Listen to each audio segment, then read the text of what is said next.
موضوع الدرس في عظمت اللہ تبارک و تعالی سبحانہ، سورۃ الحدید، تفسیر ابن کثیر۔ الحمد للہ رب العالمین، والصلاة والسلام علی اشرف الانبیاء والسید المرسلین سیدنا محمد وعلی آلہ واصحابہ اجمعین۔ اللهم صل على سيدنا محمد وعلى آل سيدنا محمد كما صليت على إبراهيم وعلى آل إبراهيم في العالمين إنك حميد مجيد۔ أعوذ بالله من الشيطان الرجيم، بسم الله الرحمن الرحيم۔ سبح لله ما في السماوات والأرض وهو العزيز الحكيم، له ملك السماوات والأرض يحيي ويميت وهو على كل شيء قدير، هو الأول والآخر والظاهر والباطن وهو بكل شيء عليم۔ قال المؤلف والمفسر رحمه الله تعالى: أدام النفع بعلومه وعلومكم في الدارين آمين، إلى أن قال: وقد روى الحافظ أبو يعلى الموصلي في مسنده عن عائشة رضي الله تعالى عنها نحو هذا، وقال: حدثنا عقبة قال حدثنا يونس قال حدثنا السبطي بن إسماعيل عن الشعبي عن مسروق عن عائشة رضي الله تعالى عنها أنها قالت: كان رسول الله صلى الله عليه وسلم يأمر بفراشه فيفرش له مستقبل القبلة، فإذا أوى إليه توسط كفه اليمنى ثم همس ما يدري ما يقول، فإذا كان في آخر الليل رفع صوته فقال: اللهم رب السماوات السبع ورب العرش العظيم،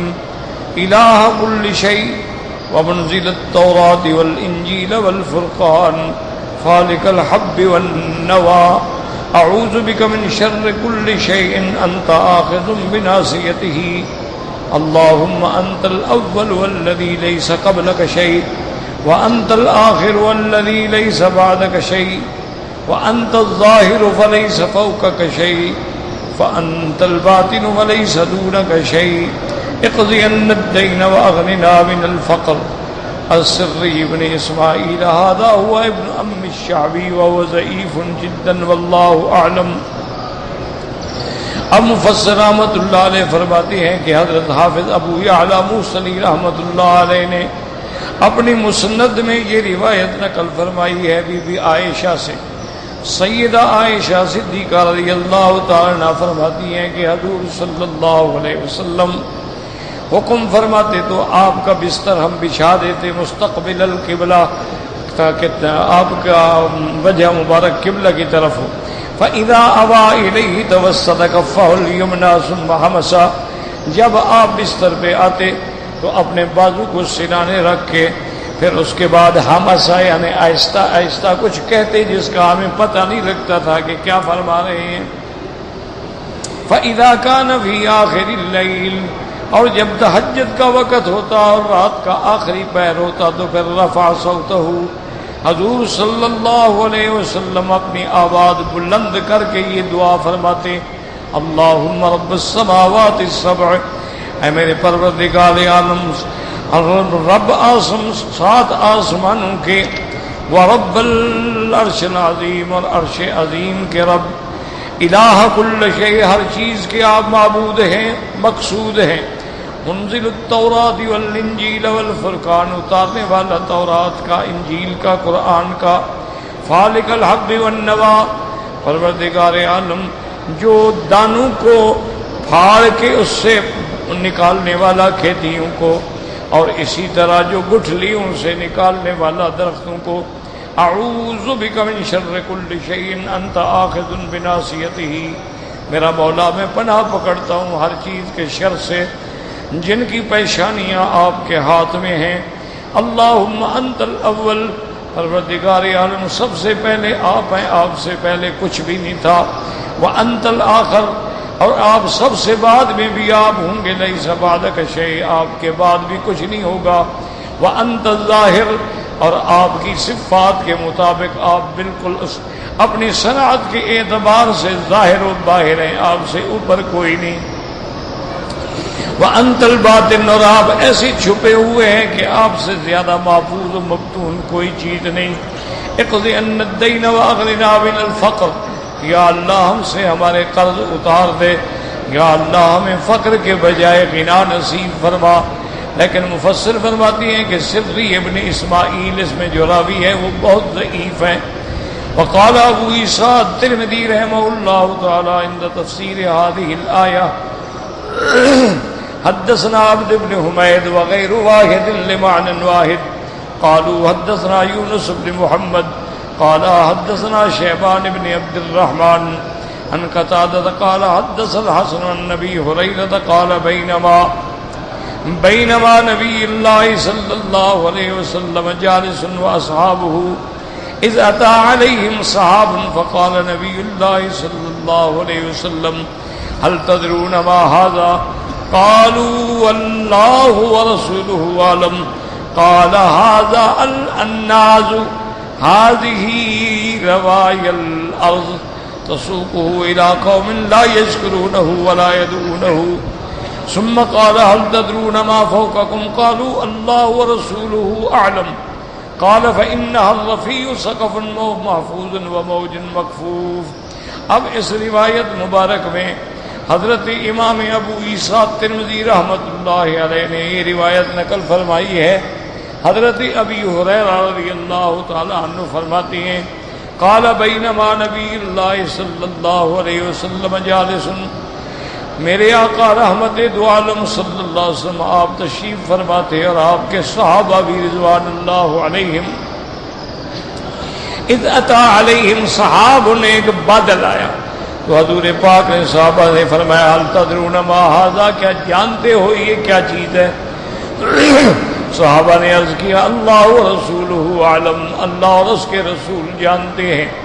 آپ نے فرمایا اس بادل کو الناز کہا جاتا ہے، اور یہ بادل جو ہے زمینوں کو سیراب کرنے والا ہے۔ اب یہ اللہ کے حکم سے اس جگہ بھیجا جائے گا ایک ایسی قوم کے پاس جو اللہ کا شکر بھی نہیں کرتے، اللہ سے مانگتے بھی نہیں ہیں، لیکن ان کو بھی اللہ تبارک و تعالیٰ دیتے ہیں۔ ثم قال هل تدرون ما فوقكم، جانتے ہو تمہارے اوپر کیا ہے؟ صحابہ نے کہا اللہ ورسولہ عالم، اللہ اور اس کے رسول جانتے ہیں۔ آپ نے فرمایا یہ آسمان جو ہے دیکھو کتنی محفوظ چھت اللہ نے بنا دی ہے، اور کیسی موج ہے جو بند ہے۔ ثم قال هل تدرون كم بينكم وبينها، اس کے بعد حضور نے فرمایا جانتے ہو کہ تمہاری زمین اور آسمان کا فاصلہ کتنا ہے؟ صحابہ نے کہا اللہ ورسولہ اعلم، اللہ رسول جانتے ہیں۔ قال بینکم وبینہا 500 سنہ، حضور پاک نے فرمایا تمہارے اور آسمان کے درمیان 500 سال کا سفر ہے۔ ثم قال هل تدرون ما فوق ذلك، اس کے اوپر کیا ہے؟ قالوا اللہ ورسولہ اعلم، اللہ اور اس کے رسول جانتے ہیں۔ قال فإن فوق ذلك سماء بعد ما بینہما مسیرۃ 500 سنہ، آپ نے فرمایا پھر اس کے بعد دوسرا آسمان ہے اور اس کے درمیان میں بھی 500 سال کا سفر ہے۔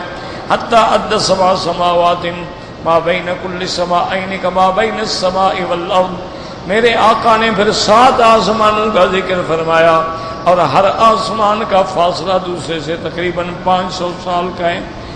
ثم قال هل تدرون ما فوق ذلك، آپ نے فرمایا پھر 7 آسمانوں کے بعد کیا چیز ہے؟ ہم نے کہا اللہ ورسولہ اعلم، اللہ اور اس کے رسول جانتے ہیں۔ قال فإن فوق ذلك العرش بينه وبين السماء مثل بعد ما بين السماءين، حضور نے فرمایا پھر اس کے بعد عرش ہے اور اس کا فاصلہ بھی 7ویں آسمان سے 500 سال کا ہے۔ ثم قال هل تدرون ما الذي تحتكم، تمہارے نیچے کیا ہے؟ قالوا اللہ ورسولہ اعلم، قال فإنها الارض، یہ اللہ کی زمین ہے، ثم قال هل تدرون ما الذي تحت ذلك، پھر اس کے نیچے کیا ہے؟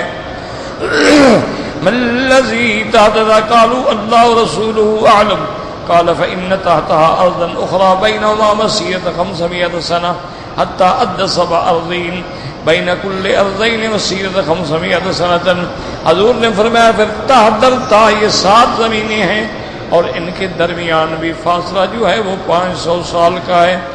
ثم قال والذي نفس محمد صلی اللہ علیہ وسلم بیدہ لو انکم دلیتم حبلا الى الارض السفلی لہبط علی اللہ، اگر تم کوئی ڈول ڈالو تو سب سے نیچے بھی اللہ کی ذات ہے اور اوپر بھی اللہ کی ذات ہے.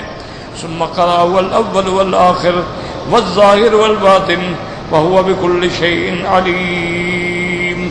ثم قال الترمذی هذا حدیث غریب من هذا الوجه يروان أيوب بن سني عن ابن عبيد وعلي بن زيد قالوا لم يسمع الحسن من أبي هريرة، حضرت حسن نے حضرت ابی ہریرہ سے سنا ہی نہیں. وفسر بعض اہل العلم هذا الحديث، اور بعض اہل علم نے فرمایا اس کا معنی یہ ہے انما هبط على علم الله وقدرته وسلطانه، کہ جو آپ ڈول اگر ڈالیں گے تو نیچے اسی کی سلطنت ہے، اسی کی قدرت ہے. وعلم الله وقدرته وسلطانه في كل مكان، ہر جگہ اللہ کی قدرت، ہر جگہ اللہ کا غلبہ، ہر جگہ اللہ کی قدرت. وهو على العرش كما وصف في كتابه انتهى كلامه، لیکن اللہ کی ذات جو ہے وہ عرش پہ ہے جیسے اس کی شان کو زیبا ہے، جیسے اللہ نے فرمایا الرحمن على العرش استوى. تو یاد رکھیں کہ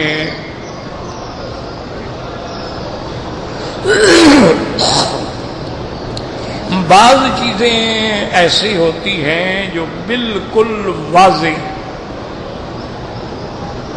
جیسے 7 آسمان ہیں یہ واضح، ان میں کوئی شبہ نہیں، کیونکہ اللہ نے قرآن مقدس میں فرما دیا ہے کہ الذی خلق 7 سماوات طباقا، اللہ نے 7 آسمان بنائے اور طبق در طبق طبق در طبق وہ ایک دوسرے کے اوپر. اسی طرح دوسری جگہ اللہ نے فرمایا ثم استوى الى السماء فهي دخان، اور اس کے بعد آگے آتی ہے آیت جو فرمایا فسواهن 7 سماوات، پھر اللہ نے 7 آسمان بنا. وَأَوْحَى فِي كُلِّ سَمَاءٍ أَمْرَهَا، پھر ہر آسمان میں اپنا حکم نافذ فرما دیا. چونکہ آسمان جو ہے ان میں بھی اللہ کی مخلوق ہے، اللہ کے فرشتے ہیں جو اللہ کے احکام کے پابند ہیں. لا يعصون اللہ ما امرهم، جو کبھی نافرمانی نہیں کرتے. وَيَفْعَلُونَ مَا يُؤْمَرُونَ، وہی کرتے ہیں جس کا ان کو حکم دیا جاتا ہے. ایک بات سمجھ لیں کہ 7 آسمانوں کا ہونا، ایک دوسرے کے اوپر ہونا، یہ قرآن کے نص سے ہے جس میں کوئی اختلاف. اسی طرح یہ بات بھی ثابت ہے کہ جیسے آسمان 7 ہیں اسی طرح زمینیں بھی 7 ہیں، کیونکہ اللہ نے قرآن مقدس میں فرمایا ہے وَمِنَ الْأَرْضِ مِثْلَهُنَّ، کہ جیسے ہم نے 7 آسمان بنائے ہیں اسی طرح زمینیں ہیں، یعنی وہ بھی 7 ہیں. تو 7 آسمانوں کا ہونا، 7 زمینوں کا ہونا یہ منصوص ہے، نص قطعی ہے، اللہ کا قرآن ہے، وحی جلی ہے. اس میں تو شک کرنا یا انکار کرنا جو ہے کفر ہے. جیسے کہ بعض فلاسفہ اور بعض جو دہریے ہیں، منکرین دین ہیں، وہ آسمانوں کے بھی منکر ہیں. وہ کہتے ہیں کوئی آسمان نہیں ہے، یہ ہمیں ایسے دور کی وجہ سے ایک نیل گم فضا نظر آتی ہے، آسمان کوئی نہیں. وہ آسمانوں کا انکار کرتے، لیکن یہ ان کا انکار جو ہے جہالت ہے، محض ان کی آراء باطلہ ہیں، کوئی دلیل بھی نہیں ہے ان کے پاس. ہمارے پاس تو دلیل ہے نا کہ اللہ کا قرآن ہے. اچھا کوئی یہ کہے کہ جی قرآن کو تو وہ نہیں مانتے تو قرآن کا مقابلہ کر لیں. نا اگر ایک آدمی کہتا ہے جی قرآن میں نہیں مانتے ہو تو تم بنا کے دکھا دو. تم تو چاند پہ پہنچ گئے ہو, مریخ پہ ڈورے ڈال رہے ہو, تو قرآن کے مقابلے میں ایک صورت تو بناؤ نا. تو تم اگر عاجز ہو تو ثابت ہو گیا کہ اللہ کا کلام ہے کہ کوئی بندہ بنا نہیں سکتا. جب سے قرآن اترا ہے اسی دن سے قرآن کے مخالف تو موجود ہیں. مشرکین مکہ بھی موجود رہے, پھر منافقین مدینہ بھی مخالف رہے, ان کے بعد بھی ادوار آتے گئے. پھر جو بڑی اس وقت سپر پاور تھی وہ بھی مخالف تھی. سپر پاور اس وقت روم تھی یا فارس تھا, یہ بڑی طاقتیں تھیں, وہ بھی مخالف تھے. اچھا اس کے بعد دیکھ لیں کہ جیسے جیسے آیا کہ بھئی سپر پاور رشیا ہے وہ بھی قرآن کا مخالف ہے, اگر سپر پاور امریکہ کو مان لیں وہ بھی قرآن کے مخالف ہیں, اگر ہم برٹش کو مان لیں وہ بھی قرآن کے مخالف ہیں. تو جتنی سپر پاورز ہیں وہ قرآن کو نہیں مانتی, وہ کہتی ہیں یہ اللہ کے نبی نے خود بنایا ہے تو تم بھی تو بناؤ نا, تو مقابلہ کرو نا. اسی لیے قرآن نے تحدی کر دی کہ اگر تم سمجھتے ہو کہ یہ قرآن ہم نے نہیں اتارا ہے تو تم بھی 10 صورتیں بنا لو. اچھا 10 نہیں بنا سکتے ہو ایک صورت بنا لو. اچھا ایک صورت بھی نہیں بنا سکتے ہو قرآن کے مقابلے فَلْيَأْتُوا بِحَدِيثٍ, ایک آیت بنا دو. تو جب کوئی نہیں بنا سکا ہے تو ظاہر ہے باہر ہے کہ قرآن اللہ کا کلام. ہمارا ایمان ہے کہ تورات بھی اللہ کی کتاب ہے, ہمارا ایمان ہے کہ انجیل جو ہے وہ بھی اللہ کی کتاب ہے, ہمارا ایمان ہے کہ زبور جو ہے اللہ کی کتاب ہے, ہمارا ایمان ہے کہ صحائف ابراہیم اللہ کی طرف سے ہیں, ہمارا ایمان ہے کہ صحائف موسیٰ علیہ السلام اللہ کی طرف سے ہیں. لیکن تم نے ان کو بدل ڈالا ہے, اب وہ اصلی شکل میں محفوظ نہیں ہیں, ورنہ ہم تو مانتے ہیں کہ وہ اللہ کی کتابیں ہیں.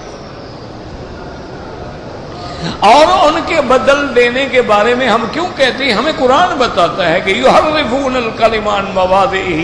یہ یہودی جو تھے ان کی مرض تھی ان کو کہ کلمات کو بدل دیتے تھے, کبھی معنی میں تحریف کر دیتے تھے, کبھی خود لفظ ہی بدل دیتے تھے. تو وہ بدلتے تو اب اصل تورات کا کوئی 20واں حصہ بھی باقی نہیں رہا. ہم کہتے ہیں بھی انجیل بدل گیا. کیوں کہتے ہیں؟ اس لیے کہ دنیا میں اس وقت 4 انجیل ہیں. انجیل لوقا ہے, یوحنا ہے, متوکس ہے, یہ 4. وہ کہتی ہیں یہ ٹھیک ہے باقی 3 غلط ہیں, وہ کہتی ہیں نہیں ہمارے والا ٹھیک ہے وہ غلط ہے. تو معنی یہ ہے کہ جب ایک دوسرے کو خود غلط کہہ رہے ہیں تو ہم کیسے تصدیق کریں؟ ایک بات یاد رکھو, اچھی طرح سمجھ لو. دوسری بات یہ ہے کہ اللہ کا قرآن ہے, یہ وحی جلی ہے, یعنی لفظ بھی اللہ کے ہیں اور معنی بھی اللہ کی طرف سے ہے. الرحمن علم القرآن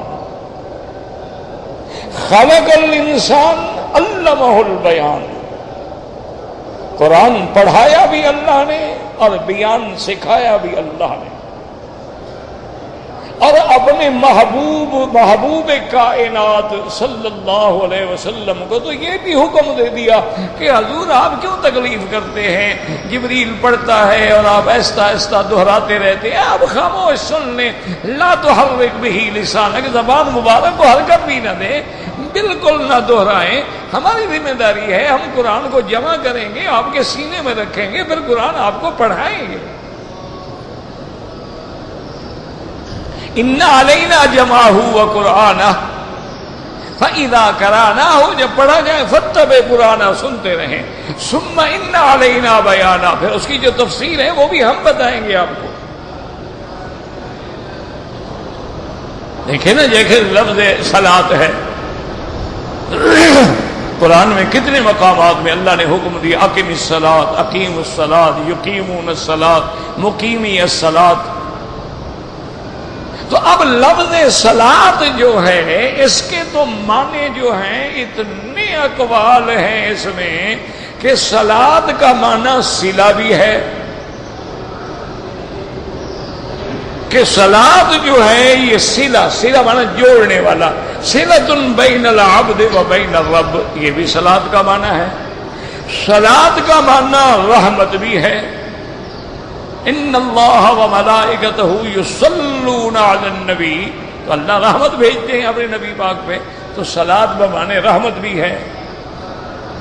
صلاۃ جو ہے بمعنی دعا بھی ہے۔ صلاۃ جو ہے سلی العود سے ہے، کسی چیز کو آگ پہ پکا لیا جائے تو وہ پک جاتی ہے، تو صلاۃ کا ایک معنی یہ بھی ہے جس سے وہ تسلیۃ الجحیم، مادہ ایک ہے۔ صلاۃ کا معنی جو ہے تحریک الالیتین، بندے کے حصہ بدن کا جو ہے اس کا ہلنا جو ہے اس کو بھی صلاۃ کہتے ہیں۔ صلاۃ کا معنی القصد الی الشیء بھی آتا ہے۔ تو نتیجہ یہ ہوگا کہ ہم پھر کیسے فیصلہ کریں؟ اسی لیے تو ہمارے جو جدید مفسرین تھے جنہوں نے علم باقاعدہ نہیں پڑھا تھا، جنہوں نے مطالعے کے زور پہ علم کو جمع کیا تھا، اسی لیے تو ان کو غلطیاں لگ گئیں۔ انہوں نے کہا کہ بھائی صلاۃ جو ہے یہ ایکسرسائز ہے بس۔ انہوں نے کہا صلاۃ کا معنی ہے بدن کا حرکت کرنا، معنی ایکسرسائز۔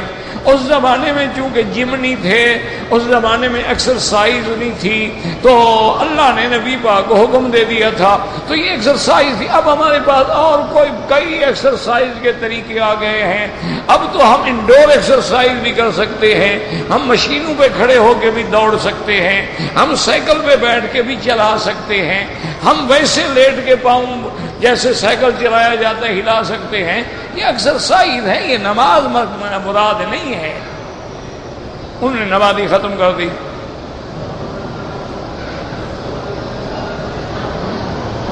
اور بڑے بڑے لوگ اس میں مارے گئے، جیسے علامہ مشرقی مارا گیا غریب، اس نے تفسیر لکھی اور ٹھوکریں کھائیں۔ سر سید جیسے آدمی نے تفسیر لکھی، ٹھوکریں کھائیں، کیونکہ وہ لوگ محض مطالعے کی پیداوار تھے۔ کتنے لوگ ہیں جنہوں نے رجم کا انکار کر دیا، امین حسن اصلاحی جیسا آدمی، حالانکہ وہ خاصا عالم تھا، رجم کا انکار کر دیا، کہنے لگا رجم قرآن میں نہیں ہے۔ انا للہ و انا الیہ راجعون۔ دیکھو نا، یہ ایک لفظ ہوتا ہے نا، آپ اس کی گہرائی کو نہیں سمجھتے ہیں نا۔ صرف یہ کہہ دینا کہ رجم کا ذکر قرآن میں نہیں ہے، یہ معمولی بات نہیں۔ سمجھو، جن کو حضور میرے آقا نے، محبوب دو عالم نے اپنے حکم سے رجم کرایا ہے، تو پھر حضور نعوذ باللہ ناجائز قاتل ہیں ان دو کے۔ یہ معمولی بات نہیں ہے کہ صرف کہہ دو کہ رجم نہیں ہے قرآن میں۔ یہ تو الزام ہے سرکار دو عالم پر کہ سرکار دو جہاں نے جو رجم کرائی، رجم رسول اللہ ورجم خلفاؤہ ورجم اصحابہ، تو پھر سارے خلفاء اصحاب جنہوں نے اپنی خلافت میں مرد و عورت کو رجم کا حکم دیا اور دونوں کو پتھر مار مار کے مار دیا گیا، نعوذ باللہ، پھر وہ تو قاتل ہوئے۔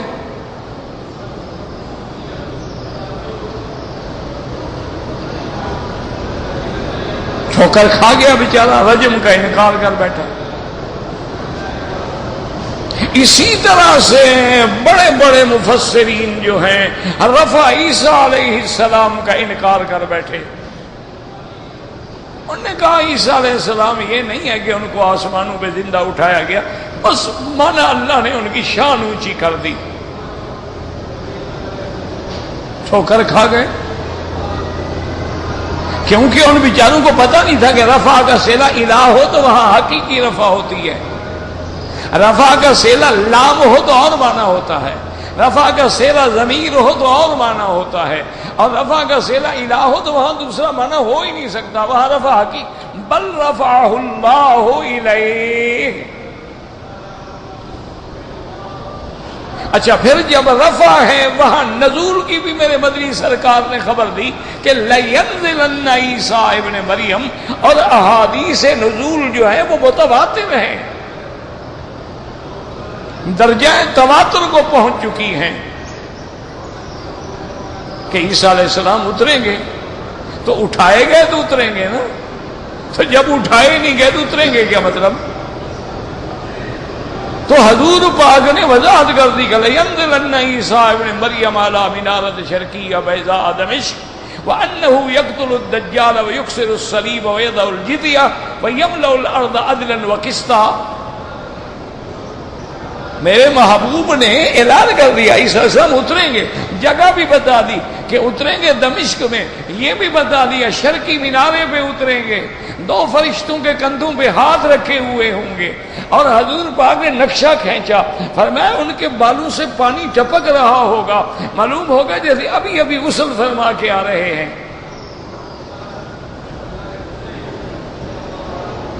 اور جب وہ مصلی پہ آئیں گے تو امام مصلی پہ کھڑا ہو چکا ہوگا اور اقامت ہو چکی ہوگی، اب امام ہٹنے کی کوشش کرے گا کہ بھئی جب اللہ کا نبی آ گیا ہے تو ان کا امام کون بن سکتا ہے؟ یہاں نبی موجود ہوگا تو امام امت بھی نبی ہوگا۔ تو لیکن حضرت عیسیٰ فرمائیں گے اللہ اس نے کہا اپنی جگہ کھڑے رہو، تم نماز پڑھاؤ، اس وقت میں بحیثیت نبی اور رسول نہیں اترا ہوں بلکہ میں امتی ہوں محمد مصطفیٰ صلی اللہ علیہ وسلم۔ تو ایک نماز آپ ان کے پیچھے پڑھیں گے تاکہ دنیا دیکھ لے، بعد میں تو پھر حضرت عیسیٰ علیہ السلام خود پڑھاتے رہے، لیکن پہلی دفعہ پڑھ کے بتلا دیا کہ اب کوئی نبی نہیں آئے گا، لا نبی بعدہ ولا رسول بعدہ ولا کتاب بعد کتابہ ولا شریعت بعد شریعتہ ولا معصوم بعدہ صلی اللہ علیہ وسلم۔ حضور کے بعد کوئی نبی نہیں آئے گا، کوئی کتاب نہیں آئے گی۔ اسی لیے بی بی فاطمہ الزہرا رضی اللہ تعالی عنہا، آپ دیکھیں کہ بی بی نے جب حضور کے غم میں فریاد کی، جہاں اور کلمات فرمائے وہاں یہ بھی کہا کہ یا ابتا الیوم انقطع عنا الوحی۔ سیدہ فاطمہ نے کیا کہا؟ انہوں نے کہا کہ ابا جان آپ کے جانے کا ایک نقصان سب سے بڑا تو یہ ہوا نا کہ آج وحی ختم ہو گئی، اب جبریل تو نہیں آئے گا، آئے گا تو وحی تو نہیں لائے گا، ویسے تو لیلۃ القدر میں آتا ہے جبریل، لیکن وحی تو نہیں لائے گا۔ تو گویا آپ کے جانے سے اللہ کے ساتھ جو وحی کا تعلق تھا امت کا وہ بھی ختم۔ تو اس لیے ہمیشہ یاد رکھیں کہ جو لوگ محض مطالعے کی پیداوار ہوتے ہیں اور مطالعہ کر کے کتابیں پڑھ کے، کیوں آپ دیکھو نا دنیا میں مثلا آپ تفسیر دیکھنا چاہتے ہیں، سینکڑوں تفسیریں موجود ہیں، اردو میں بھی ہیں، انگریزی میں بھی ہیں، یعنی 13 زبانوں میں، تو اس سعودی حکومت نے شائع کیے ہیں ترجمے، اللہ جزائے خیر دے، 13 مختلف زبانوں میں تراجم شائع ہو گئے اور تقسیم بھی ہو گئے۔ تو ہر زبان کا آپ پڑھتے رہیں اور کچھ عرصے کے بعد آپ کہیں کہ چلو یار اتنی تفسیریں پڑھی ہم بھی مفسر بن جائیں، تو اس طرح آدمی مفسر نہیں بنتا، اس کے لیے 14 علوم کی ضرورت ہوتی ہے۔ جب تک ان 14 علوم پر اس کا پورا کنٹرول نہ ہو وہ اللہ کے قرآن کی تفسیر کرنے کا حق نہیں رکھتا ہے۔ یہ لوگ کہہ دیتے ہیں نا جی مولویوں کا کوئی ٹھیکہ ہے قرآن پر، تمہارا ٹھیکہ ہے اللہ کے قرآن کو چھیڑنے پر، تمہارا ٹھیکہ ہے امت رسول کو گمراہ کرنے پر۔ آج تک جو تفسیریں لکھی جا چکی ہیں، صحابہ کی تفسیریں موجود ہیں، تابعین کی ہیں، تبع تابعین کی ہیں، اور اس کے بعد پھر مجتہدین کی ہیں، محدثین کی ہیں، تو تفاسیر ساری موجود۔ تمہیں کس نے کہا ہے، تمہیں کالے چور نے کاٹا ہے کہ تم بھی لکھو؟ اسی لیے علماء نے لکھا ہے کہ 14 علوم ہیں جب تک ان علوم پہ مکمل کنٹرول نہ ہو اس بندے کو تفسیر لکھنے کا کہنے کا کوئی حق نہیں. اسی لیے سیدنا ابی بکر رضی اللہ تعالی عنہ وارضاہ، یعنی دیکھیں کتنا بڑا آدمی ہے، افضل بعد رسول اللہ، حضور کے بعد سب سے افضل امت جو ہے ابو بکر و عمر ہیں. اس سے جب ایک صحابی نے پوچھا کہ جی ابو بکر وفاکہۃ و ابا، یہ ابا کا کیا معنی ہے؟ تو آپ نے فرمایا ایو سماء تذلنی و ایو ارض تقلنی اقول فی القرآن ما لا ادری. فرمایا خدا کے بندے پھر مجھے کون سا آسمان پناہ دے گا، کون سی زمین مجھے برداشت کرے گی کہ اللہ کے قرآن کے لفظ کا ترجمہ کروں جو میں نہیں جانتا. حضرت ابو بکر تو یہ کہیں اور ہم مفسر بن جائیں. اتنا بڑا آدمی ہے حضرت ابو بکر، کوئی چھوٹا آدمی نہیں، جس نے زندگی ساری گزری میری مدنی سرکار کی غلامی میں ہے، جو یعنی جس کو علماء کہتے ہیں صاحب الغار والمزار، صاحب السفر والحضر، اور وہ ہر جگہ میرے مدنی کے سائے کی طرح ساتھ رہنے والا بندہ ہے. لیکن ایک لفظ کا ترجمہ اس وقت ذہن میں حاضر نہیں تھا تو فوراً کہہ دیا کہ میں نہیں جانتا.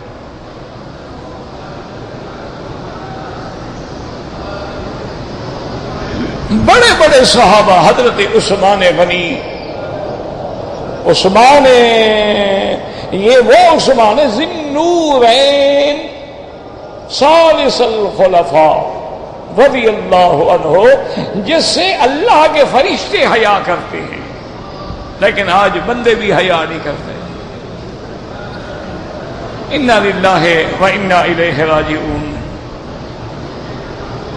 حضرت عثمان غنی رضی اللہ تعالی عنہ کے دور خلافت میں ایک آدمی نے آ کے مقدمہ پیش کیا. اس نے کہا کہ امیر المومنین، میں نے ایک عورت سے شادی کی ہے اور میری شادی اور میری نکاح کو، میری رخصتی کو 6 مہینے گزرے ہیں، تاریخ معلوم ہے، گواہ موجود ہیں، اور اس کو بچہ پیدا ہو گیا. تو صاف ظاہر ہے کہ انہوں نے مجھے دھوکہ دیا ہے. یعنی لڑکی جو ہے پہلے سے حاملہ تھی، انہوں نے چھپا دیا، میری شادی کرا دی، اور اس کے بعد یہ ہے کہ جب شادی ہو گئی 6 مہینے گزرے تو بچہ پیدا ہو گیا. اب مہربانی کریں، وہ بچہ تو میرا نہیں ہے، 6 مہینے کیسے بچہ پیدا ہو گیا؟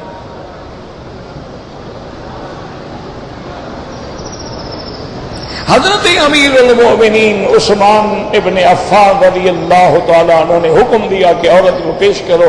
عورت کو لایا گیا. آپ نے فرمایا تم باقی 6 مہینے کا حمل ہے؟ اس نے کہا جی ہاں.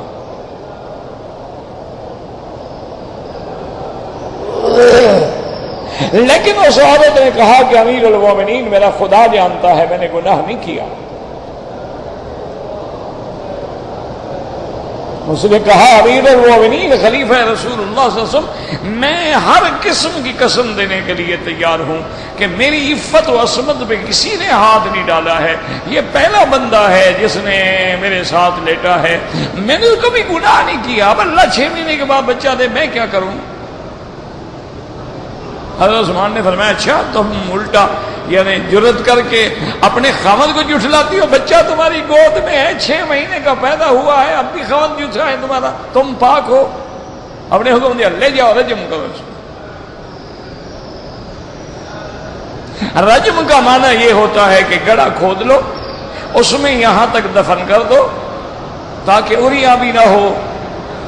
عورت ہے نا، گر جائے گی، پتھر لگے گا، بھاگے گی، کپڑے پھٹ جائیں گے، تو اس کے بعد پتھر مار مار کے مار دو، مارتے رہو حتیٰ کہ مر جائے.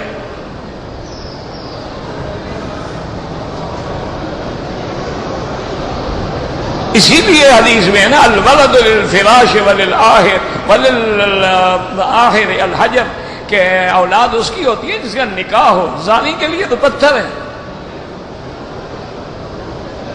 ابھی آپ نے حکم دیا، اللہ کی شان ہے کہ حضرت علی آ گئے رضی اللہ عنہ. انہوں نے پوچھا لوگوں سے بھی کون عورت ہے، کیا بات ہے، انہوں نے بتائی. انہوں نے کہا اس کو جو لے جا رہے تھے نا صحابہ عورت کو پتھر مارنے کے لیے، کہا ٹھہرو ٹھہرو ٹھہر ٹھہر جاؤ. حضرت عثمان کی خدمت میں آئے. اقضیت یا امیر المؤمنین، عثمان تم نے یہ فیصلہ کیا؟ انہوں نے کہا حضرت علی اور کیا فیصلہ کرتا بھائی، اس سے بڑا کوئی ثبوت ہے کہ بچہ اس کی گود میں ہے. اب مجھے گواہوں کی کیا ضرورت تھی؟ اب مجھے ثبوت کی کیا ضرورت ہے کہ 6 مہینے کا بچہ اس کی گود میں ہے، ثابت ہو گیا کہ نعوذ باللہ وہ زنا کا بچہ ہے اور اس کی سزا جو ہے وہ رجم ہے، اس لیے میں نے فیصلہ کیا ہے. حضرت علی نے فرمایا اخطأت یا امیر المؤمنین، آپ نے فرمایا عثمان تم نے غلط فیصلہ کیا.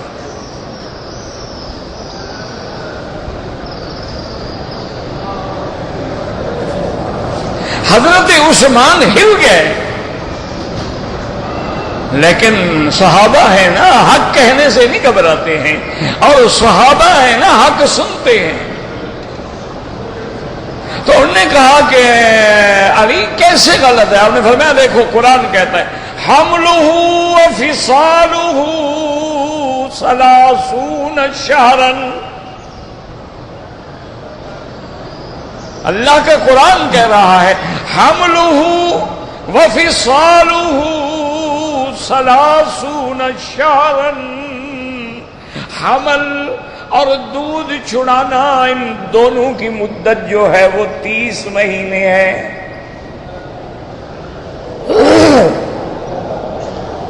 تو حضرت علی نے فرمایا عثمان یہ قرآن ہے کہ نہیں؟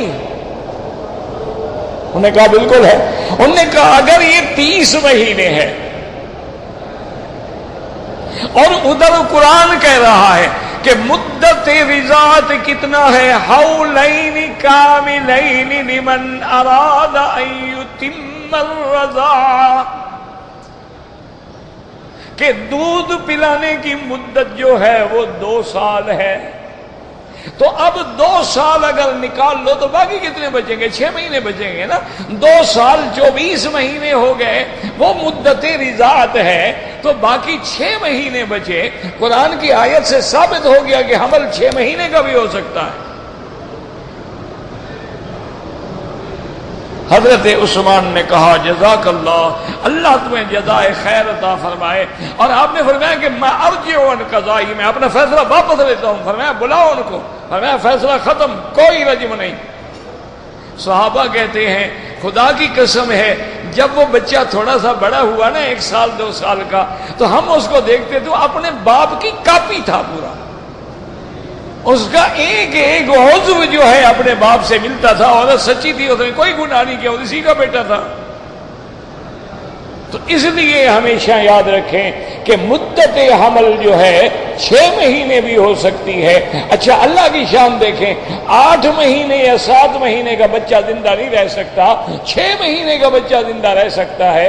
اور کبھی مدت حمل 1 سال بھی ہوتی ہے، کبھی مدت حمل 2 سال بھی ہوتی ہے، کبھی مدت حمل 3 سال بھی ہوتی ہے کہ 3 سال تک بچہ ماں کے پیٹ میں رہتا ہے. تو اب اگر حضرت علی نہ فرماتے تو حضرت عثمان جیسا آدمی جو ہے اس کے سامنے ایک آیت تھی لیکن دوسری آیتیں مستحضر نہیں تھی.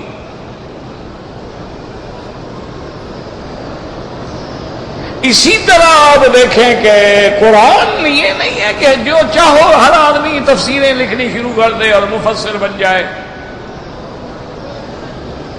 جس کی مرضی آئے کلام جمع کرنا شروع کر دے اور اس کے بعد اپنا نام لکھ لے کہ میرا نام بھی مفسرین میں شامل ہو جائے. بالکل نہیں. جب تک 14 علوم ہیں، علوم قواعد ہیں، علوم ادب ہیں، معانی ہیں، علوم حدیث ہیں، علوم تفسیر ہیں، اصول حدیث ہے، اصول تفسیر ہے، ناسخ ہے، منسوخ ہے، اسباب النزول ہے، جب تک یہ سارے علوم نہ ہوں تفسیر نہیں لکھی جاتی.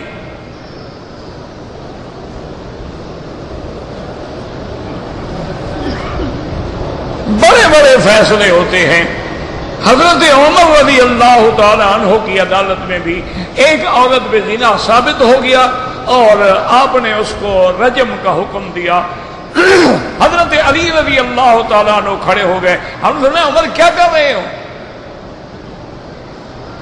ہم نے کہا رجم کا حکم دیا ہے، زنا ثابت ہے، شہادات مل گئی ہیں. حضرت علی نے فرمایا عمر وہ عورت حاملہ ہے، اس کو حمل ہے، اس کے پیٹ میں بچہ ہے، اس کو جب رجم کرو گے، بچے نے کیا جرم کیا ہے کہ اس کو سزا ملے؟ آپ رجم نہیں کر سکتے جب تک بچہ پیدا نہ ہو. اس بچے کا کیا گناہ ہے؟ گناہ کیا عورت نے، گناہ کیا مرد نے، اس غریب نے کیا گناہ کیا جو پیٹ میں ہے؟ حضرت عمر نے ان سے کہا کہ بھئی حضرت علی ٹھیک فرماتے ہیں، جب یہ وضع حمل ہو جائے اور عورت حمل کی مدت نفاس سے پاک ہو جائے تو لے آنا. حضرت علی نے کہا حضرت عمر آج تو آپ بالکل نہیں سمجھ رہے ہیں، اس وقت بھی یہ نہیں لے آئے گی جب تک بچہ روٹی کھانے کے قابل نہ ہو جائے. آپ رجم نہیں کر سکتے ہیں، اس کے بچے کو کون دودھ پلائے گا؟ والوالدات یرضعن اولادہن. تو حضرت عمر ہمیشہ کہتے تھے لولا علی لہلک عمر، علی اگر تم نہ ہوتے نا تو عمر برباد ہو جاتا.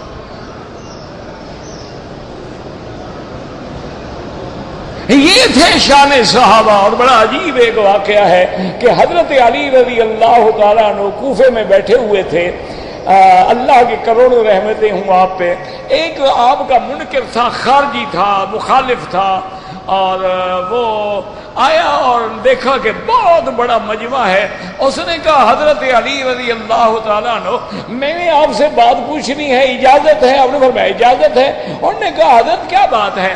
حضرت ابو بکر خلیفہ بنے تو ملک فتح ہوتے گئے، حضرت عمر خلیفہ بنے تو انہوں نے تو قسطنطنیہ تک اسلام کے پرچم لہرا دیے، حضرت عثمان خلیفہ بنے تو ماشاءاللہ اسلام جو ہے ہند پہنچ گیا، ماوراء النہر پہنچ گیا، ادھر اسپانیہ میں پہنچ گیا. اور آپ جب سے خلیفہ بنے ہیں ایک بستی بھی فتح نہیں ہوئی. اس کا مقصد تو حضرت کی توہین تھا نا. انہوں نے کہا جی جب سے آپ خلیفہ بنے ہیں ماشاءاللہ ایک ملک تو ملک، ایک بستی بھی فتح نہیں ہوئی ہے. حضرت علی مسکرائے اور فرمایا کہ جاہل، جب وہ بادشاہ تھے تو میں وزیر تھا، پھر ملک فتح کیوں نہ ہوتے؟ جب میں بادشاہ بن گیا وزیر تو تیرے جیسے احمد مجھے ملے ہیں، فتح کیسے ہو؟ میں اگر ابو بکر عمر عثمان امیر المومنین تھے تو وزیر تو علی تھا نا، پھر تو ملک فتح ہونے تھے. اور جب میں خود امیر المومنین بن گیا تو مجھے آپ لوگ ٹکر گئے. کہیں سے روافض آ گئے، کہیں خوارج آ گئے، بعض لوگوں نے جنگ جمل کروا دی، بعض لوگوں نے جنگ صفین کروا دی. حضرت علی رضی اللہ عنہ کو دارالخلافہ بدلنا پڑا، مدینہ منورہ سے کوفہ لے گئے. انہوں نے فرمایا کہ میں یہ برداشت نہیں کر سکتا کہ حضور کے شہر میں کوئی فساد ہو، تاکہ لڑائی ہوتی ہے، جھگڑا ہوتا ہے، چلو باہر تو ہو، مدینہ پاک تو محفوظ رہے نا. تو اس لیے ہمیشہ یاد رکھیں کہ قرآن کا سمجھنا، 7 آسمان حق ہیں، 7 زمینیں حق ہیں، آسمانوں کے دروازے حق ہیں، اس کے بعد کرسی حق ہے، کرسی کے بعد عرش حق ہے، اور عرش پہ میرے مولا میرے اللہ کا استوا ہے جو اس کی شان کو زیبا ہے، جس پہ 17 قرآن کی آیتیں ہیں. الرحمن علی العرش استوا، اللہ کا استوا معلوم ہے لیکن ہم کیفیت میں نہیں پڑھیں گے کہ وہ کیسا ہے، کس طرح ہے، من غیر تکییف ولا تعطیل ولا تشبیہ. جیسے کہ امام مالک نے فرمایا الاستواء معلوم والکیف مجہول والسؤال عنہ غیر معقول، کہ اس میں سوال ہی نہ کرو، کیوں تم مخلوق و خالق کی باتوں کو کیا سمجھ سکتے ہو؟ هو الاول والآخر هو الظاہر والباطن وهو بكل شيء علیم. واللہ اعلم.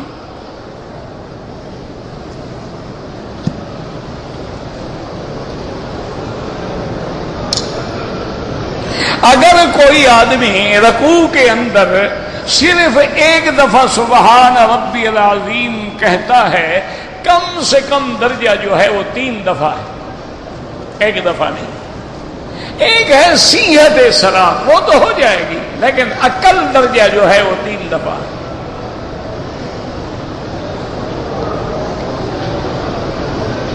وہی ہے نا کہ اگر امام کے ساتھ رکوع میں مل گیا اور ایک دفعہ کہا نماز ہو جائے گی.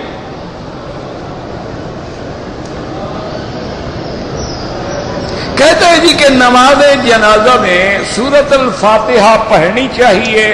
میں نے کئی دفعہ عرض کیا ہے کہ امام ابو حنیفہ رحمۃ اللہ علیہ کے نزدیک نماز جنازہ میں فاتحہ نہیں پڑھی جاتی. پہلی تکبیر کے بعد ثنا ہے، اس کے بعد درود ہے اور پھر دعا ہے. امام احمد بن حنبل رحمۃ اللہ علیہ اور امام شافعی رحمۃ اللہ علیہ کے نزدیک پہلی تکبیر کے بعد سورۃ فاتحہ ہے، اس کے بعد درود ہے، اس کے بعد دعا ہے. تو یہ ائمہ کا اختلاف ہے، یہ علمی بات ہے.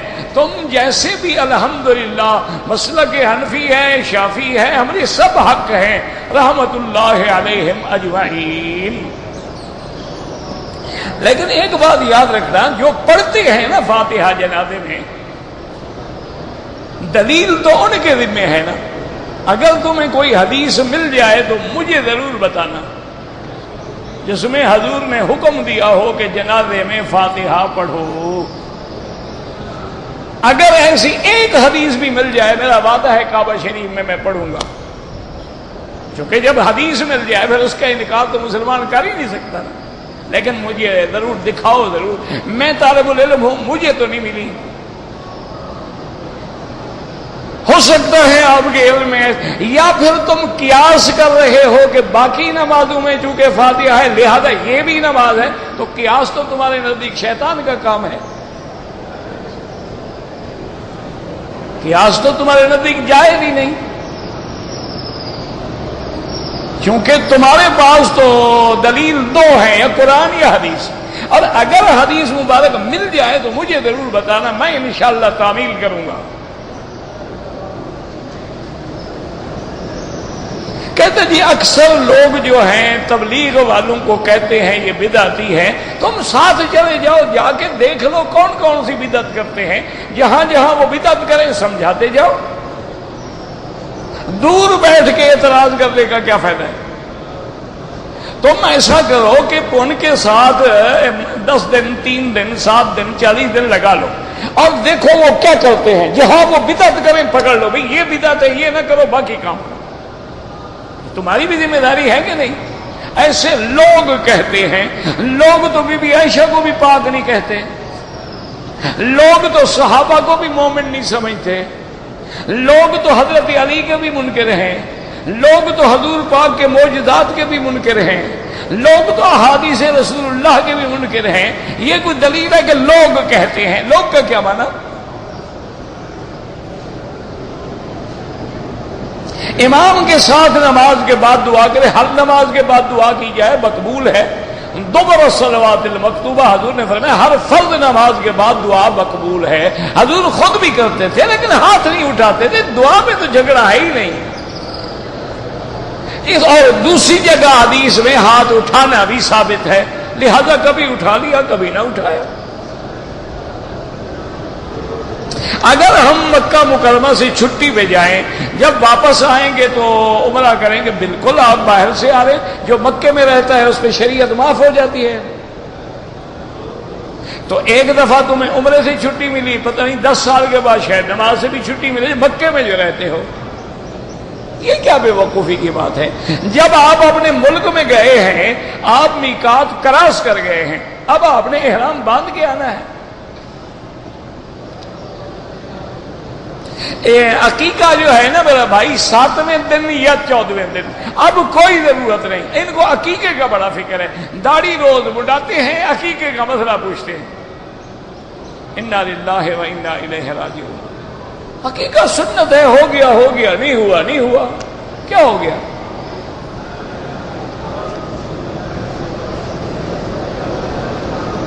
طواف کے دوران میں جب رکن یمانی پہ ہاتھ لگے تو کہیں بسم اللہ اللہ اکبر للہ الحمد، نہ لگے تو چپ کر کے چلے جائیں.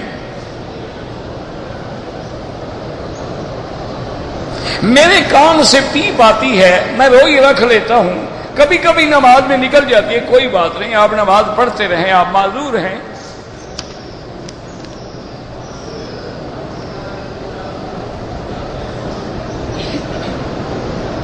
مجھے 5,000 کمپنی دیتی ہے کرائے مکان کے لیے، لیکن میں غریبانہ مکان لے کے 2-3 ہزار میں گزارا، کوئی بات نہیں، وہ پیسے تمہارے لیے حلال ہیں، کمپنی نے تمہیں دیے ہیں، اب چاہے تم رہائش نہ رکھو، کسی بھائی کے گھر میں رہو، تمہیں بچ جائے، کوئی بات نہیں، وہ پیسے تمہارے ہیں۔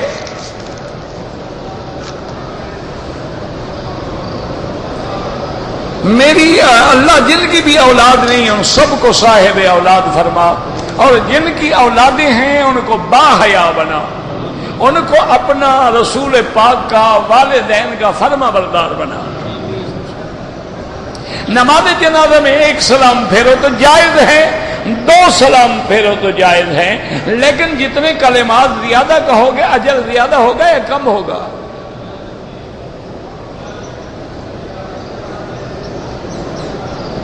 ہر طواف کے بعد جو 2 رکعت ہیں وہ واجب الطواف ہیں، ہر حال میں پڑھنی ہیں، بھول جائیں جب یاد آئیں پڑھیں۔ ویزوں کا لین دین خالص حرام ہے۔ حج میں جمرات مارنے کا دن جو ہے پہلے دن صبح طلوع ہونے کے بعد مار سکتے ہیں۔ تبلیغی جماعت میں جو 4 مہینے لگاتے ہیں، اپنے بچوں کو چھوڑ جاتے ہیں، ان کے لیے جائز ہے۔ پہلے مجھے آپ یہ بتائیں، جو ورک پرمٹ لے کے 2 سال کے لیے بچے چھوڑ کے آئے ہوئے ہیں، ان کی بیوی کے بارے میں تم فیصلہ کرو، 4 مہینے والا میں کر دوں، کیا خیال ہے؟ کیوں؟ یہ دنیا کا کام ہے، اس پہ اعتراض ہے، وہاں دین کا کام ہے نا، شیطان تو وہی حرکت کرے گا نا۔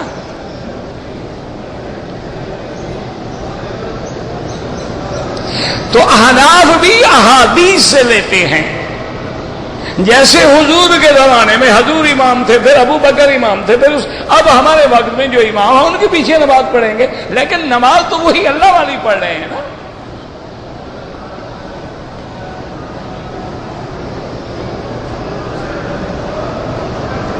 اگر کسی آدمی عمرے والے کا 15 دن سے کم رہنے کا ارادہ ہے، وہ مسافر ہے، نماز قصر پڑے گا۔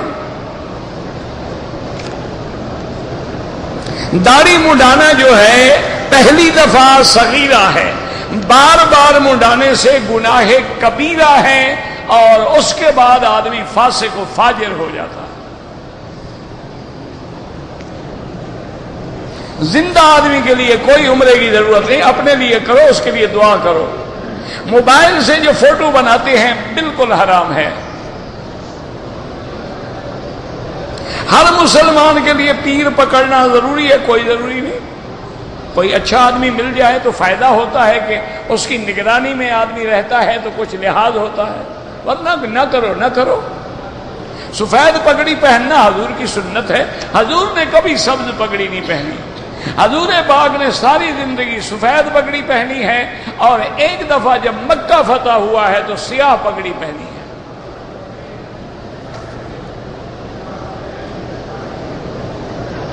نبوت واپس لی جا سکتی ہے، نبوت تو واپس نہیں لی جا سکتی، لیکن اس کا پیریڈ ختم ہو گیا۔ نبی تو وہ کہتے، لیکن اب نبی نہیں جب اتر رہے ہیں، واپس تو نہیں دے دی گئی۔ اللہ نے کہا تم امتی بن گئے، نبوت میں نے چھین لی ہے، یہ کہاں لکھا ہوا ہے؟ یہ مرزا قادیانی کا ترجمہ ہے۔ نبی ہو کر بھی امتی ہے۔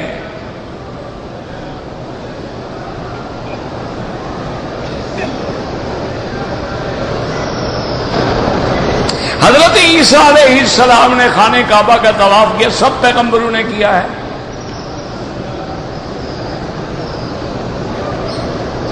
جب حضرت آدم کو زمین پہ اتارا گیا تو وہ کیا کھاتے پیتے تھے؟ میں کوئی ساتھ تھا نا، میں ان کے لیے ناشتہ بناتا تھا۔ اس وقت جو زمین میں ہوگا کھاتے ہوں گے۔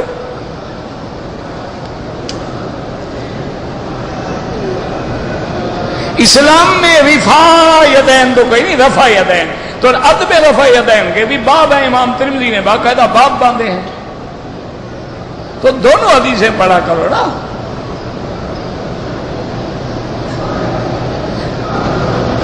پتہ نفل پتہ نہیں کیا لکھا ہے، ایک تو لکھنا نہیں آتا نا۔ اگر امام تلاوت کر رہا ہے اور آیت دعا ہے آمین نہیں کہہ سکتے، امام کے پیچھے خاموش رہنا ہے، کیوں؟ امام ہے اسی لیے نا. جیسے اگر امام پڑھے گا صلو علیہ وسلم تو ہم درود نہیں پڑھیں گے، وہ ہمارا دن میں ہی چپ کر رہا ہے.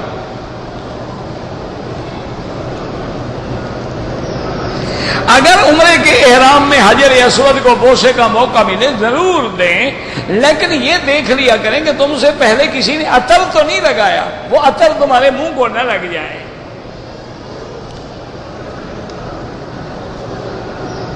اللہ تعالی رات کے آخری حصے میں عرش سے آسمان دنیا پہ تشریف لاتے ہیں، بالکل لاتے ہیں. حدیث مبارک ہے ینزل ربنا تبارک و تعالی، اللہ جیسے اس کی شان کو زیبا ہے نزول اجلال فرماتے ہیں اور اعلان فرماتے ہیں حل من سائل، ہے کوئی مانگنے والا جس کو میں دوں، ہے کوئی بخشش چاہنے والا جس کی بخشش کروں. یہ تو حدیث رسول ہے، لیکن ان کا نزول کیسے ہوگا؟ کما یلیق بشان ہی، جیسے اس کی شان کو زیبا ہے. واللہ اعلم. ربنا تقبل منا انك انت السميع العليم وتب علينا انك انت التواب الرحيم.